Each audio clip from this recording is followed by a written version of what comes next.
Hello，大家好，我係湯姆魚。咁我睇咗哪吒二啦，咁我未睇一啊，我就睇咗二先，但係我覺得好精彩，嗰啲動畫係令我嘆為觀止，好震撼啦，所有畫面啦、人物設計啦、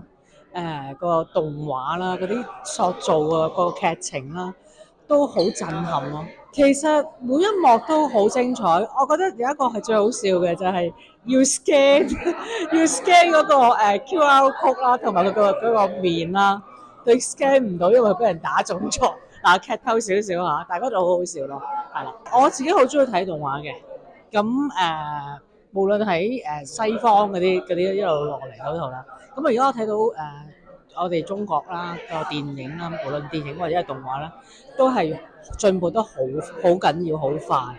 而家我睇到哪吒二啦，咁呢個動畫係即係個科技好犀利啊！即係我哋中國真係個人才啦，人才好緊要啦，同埋嗰個故事設計啦，呢樣嘢我覺得係未來我哋嗰個環境所有嘢都要向住科技去啦。咁希望大家支持，